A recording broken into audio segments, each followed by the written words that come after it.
Psychological effects. Sometimes the early psychological changes coincide with the early physical changes experienced while stoned, but the famous mind expansion comes after the famous physical sensations. Grass heightens and distorts. For example, profound revelations. You may think you have profound revelations, only to discover later that they are none too profound.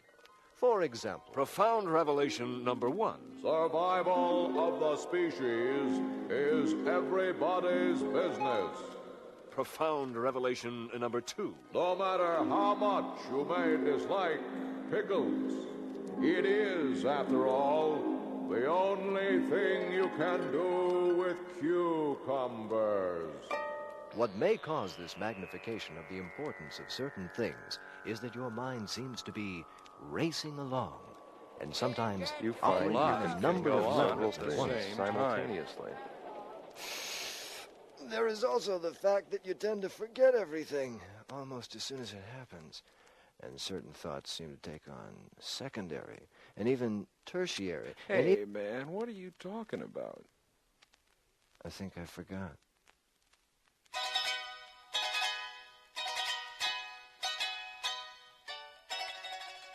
Let's listen in on a quiet scene in The Little House Down the Street. Andy and Virginia are very stoned and are spending the evening listening to their collection of old records and giggling a lot. Let's listen. I'm all discombobulated for shimmel. Are you hungry? Hungry? No. Oh, wait a minute now. Did you mean am I hungry for food, or am I hungry in the abstract?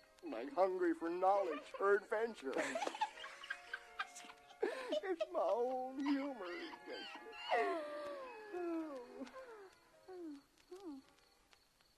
What were we talking about? You asked if I was hungry. Oh, did I? Well, yes. Well, are ya? Am I what? Am I what? I don't even know my own name. Shit. Time and space. Your awareness of time and space also becomes confused. Things seem to take an unearthly long time, although much less often things which should have taken a long time seem to have zipped by in an instant. Zipping takes an instant. Unzipping seems to take forever. Come on, honey. Come on. Oh, shut up. Space alteration is totally unpredictable. Sometimes the room looks longer, and sometimes the room looks shorter. Sometimes the ceiling seems to be 3 floors above you, or only an inch from your head. Oh, you son of a bitch. Maybe there will be no space alteration in your room whatsoever, but get up and walk down a flight of stairs, and that flight of stairs becomes infinite.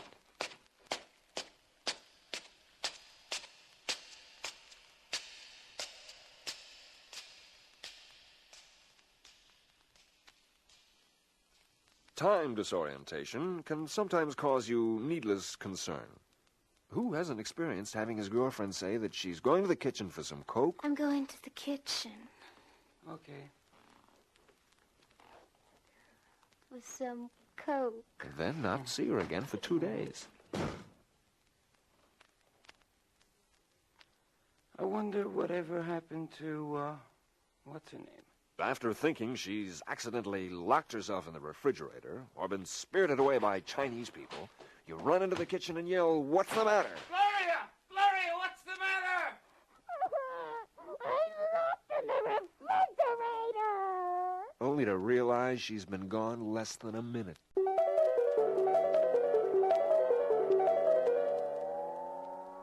Getting hung up. Small tasks and insignificant things can take on a tremendous importance and interest.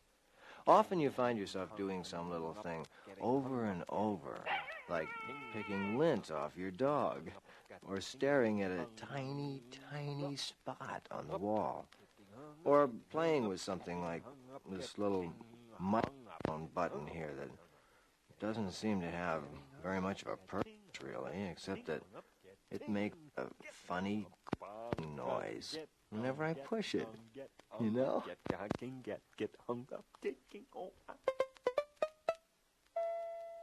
Time disorientation and hung-upness act together quite often, and you find yourself doing something inane for a long time and thoroughly enjoying it, even though every now and then you think you've been doing it forever. When you're doing something really dumb, like watching Queen for a Day or The Flying Nun on TV, another symptom is revealed.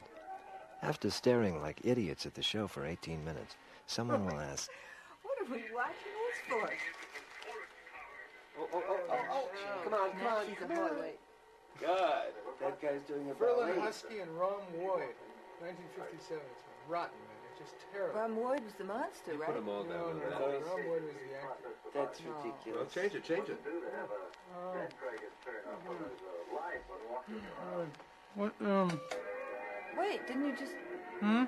I thought you flicked by the... You know what this is? Oh. What is that guy? No, what is it? Bridge Hosier's Holiday, Sit down, I can't 1933. see.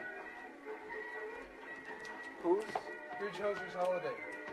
The Sterling Lloyd film, or the first Lloyd. Oh, it's Why don't you flick the green on so he's No, you change it. Don't do it else, huh? Oh, come on. Oh. You really like this? Look, I'll flick around. you'll all turn and nod at whoever asked the question, then resume your show watching, all together, until the show is concluded. Why? Because a basic truth about being stoned is that everything, even television, is good. You must learn to be careful of this. Funniness. This is one of the most pleasant and exciting psychological changes which occurs. Dick, there's this little spot in your mind which tells you when something is funny, you know? And grass expands that little spot until that little spot takes over. And everything is funny. I mean, everything. Your friend's teeth are a riot. A simple hello brings on storms of laughter. And something which is genuinely funny, like a good joke or a Marx Brothers movie, can turn you into a compulsive maniac, writhing in agony and pleading for help. I know this is true because I just got back from a small town. In fact, the town was so small that when I plugged in my electric shaver, the trolley stopped. My room was so small that the mice were stoop-shouldered. That's why I say, let me entertain you, because that's all I want to do.